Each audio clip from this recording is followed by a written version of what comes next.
everyone, my name's Katherine, and I'm just going to be explaining another paragraph structure or another way of thinking about King Lear through the lens of blindness. So, as you might know, blindness is King Lear's hamartia or fatal flaw, which is characteristic of tragedies at the time. Every tragic hero has some kind of fatal flaw that leads to their downfall. For Lear, it's blindness. So, what does blindness exactly mean? Not physically blind per se, but it means the tragedy of not being able to see things clearly or see things for what they actually are.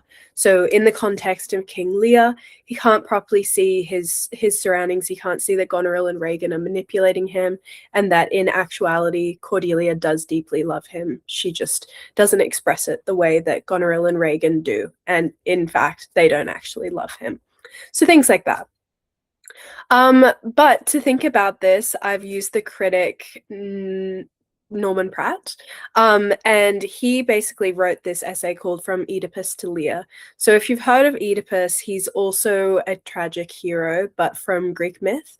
A man called Sophocles wrote Oedipus Rex, and it's a long story and a long myth that you can look into if you want to, but at the end he ends up blind. So he kind of uses that tragedy to talk about King Lear, but I'm not going to really touch on Oedipus very much, but you can read it if you'd like to. Anyway, so what you need to know in terms of context is about Renaissance England. So Renaissance literally just means rebirth. And it's this idea that these classical notions are circling back into the culture. So they're seen as forms of high art and philosophy. So people like Aristotle and Socrates are coming back into fashion, as well as old kind of art and culture from ancient Greece, hence the influence of Oedipus, as this critic argues. There's also the influence of secular humanism coming into play. So secular means not religious, and humanism is this philosophical approach centered on human value and potential. So secular humanism together is this idea that God is not needed because humans can do it all.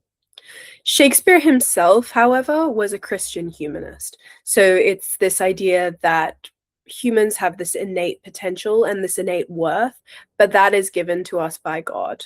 And that's the way that Shakespeare tends to view it. However, there's this influence of secular humanism coming in. So Shakespeare's kind of exploring this idea that what if there actually isn't a God or some form of divine order in place.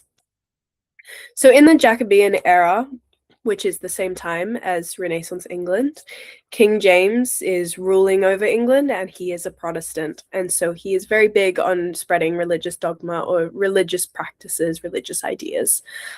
So he wouldn't like the idea of secular humanism, essentially, and neither does Shakespeare, as I just said. So Shakespeare is therefore responding to this tension by exhibiting the anarchy of a world void of order and therefore void of a Christian God. And that's where the blindness comes into play, because if you don't have God in your life, you are blind. Well, that's the mentality. So Renaissance tragedies, these are direct quotes from the critic that I mentioned, but King Lear fits rather comfortably into the frame of traditional Christian beliefs in the dualism of God and the fiend, uncontrolled human choices of good and evil, the purgatorial effect of suffering, and the saving power of love. So to break that down a little bit, the frame of traditional Christian beliefs in the dualism of God and the fiend, that means God and the devil. So that kind of dichotomy between the two coming into play, this idea that there's a good guy and there's a bad guy, and the good guy's really, really good and the bad guy's really, really bad. So that's why we get Machiavellian characters coming in. Uncontrolled human choices of good and evil. This is thinking about things like Adam and Eve, but also human choices of evil, so Goneril and Regan, and good, Cordelia coming back to save Lear, things like that. Purgatorial effect of suffering, and that means that suffering brings you closer to seeing. So in the context of Christianity, it's this idea that your suffering leads you closer to being able to see and understand God and his plan, or at least theologically, that's what it can mean. So here, King Lear goes through a lot of suffering, and through his suffering, he is able to see. So the way you want to think about it is at the start of the play, King Lear is blind, and he gets increasingly blind as he's manipulated by Goneril and Regan. He realizes the manipulation then and is cast out into this storm. During this storm, it's an extreme form of suffering, and that suffering brings him closer to the idea of sight. It brings him closer to seeing the reality of his situation. Unfortunately, by the time he sees that reality, he ends up dying, but he does see it prior to his death. And similarly to Oedipus, that's also a tragedy where he physically blinds himself. The play is also oriented towards the conflict between reason and unreason. So all of the kind of themes that come out throughout King Lear is this tragedy of disorder. Things aren't ordered anymore, and because of that, everything is messed up. Nobody knows what to do because order has been disrupted. In the video about women, I mentioned how the great chain of being has been disrupted, and so chaos has ensued. Similar thing going on here, where all reason has been disrupted because he believed in Goneril and Regan, and so he has given into this idea of unreason and is corrupted by it. And he must go on this journey in order to see again. And then the critic says here, but the experience is purgatorial also in a Christian sense and reaches the level of salvation. Pass through the storm, he is ready to receive Cordelia's love fully and return to it.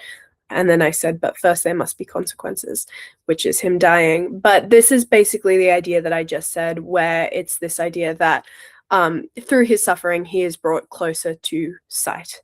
And that's not necessarily Christian salvation, but the implication is that he's brought closer to this idea of Christian love, which he sees through Cordelia. So there's a few ways to go about this structure, and these quotes you don't have to necessarily use. You can use whatever quotes you'd like to. But this is a type of, not necessarily a thesis statement, but to sum up the theme, it's this idea that there is no mention of the Christian God in the tragedy, but the characters frequently call upon pagan ones, which means gods that aren't Christian gods, so like Greek myths and things like that. Therefore, the play touches upon the idea that without Christian enlightenment and love, we are all blind and must suffer the consequences of our human folly. So you want to track through how that plays out in the plot. So first of all, the love test. He's blind to Cordelia's love and Goneril and Regan's deceit. These quotes you can use, by the way, but they're just examples. You can find your own for sure.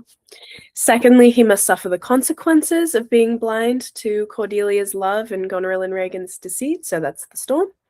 Through the storm, it acts as a form of redemptive suffering. His temporary madness leads him to sight. Cordelia comes back and Lear fully receives her love. So there's a nice quote there, the idea of thy medicine on my lips and let this kiss repair those violent harms that my two sisters have in thy reverence made. This very idea of her coming back and saying that she is going to kiss him and make everything better. It's almost a subversion of the kiss that happens before Jesus dies, where he's betrayed and Judas kisses him on the cheek to betray him and say, this is the Son of God, he must be executed. It's that, but completely subverted because she's healing him with a kiss, which is interesting. But here as well, he says, pray you now, forgive and forget, I am old and foolish. So he's again praying to her in a way because she's this form of ideal Christian humanist love, and he has failed in that because he is human and he has been blind. So now he's finally beginning to see. But the flow and effects of his initial blindness and disruption of order is going to lead to his death. So you need a death quote for that. You can use a stage direction, which can help, but you should back it up with a quote as well. So after that, then you can go to this final quote where he says, mine eyes are not the best, I'll tell you straight. So that's essentially saying that he has been blind, but he now is going to see and tell the truth of what is happening here. So that's the main way to go about that structure. You're telling the story of the plot. Often these things are a little bit overcomplicated in the sense that people try to find heaps of quotes that just back up the idea of blindness. That's not how you want to follow through an essay. You want to follow through the plot. So from start to finish, how is Lear initially blind and how does he end up seeing? That's kind of what you want to be thinking about when you write this essay. But I hope that helps.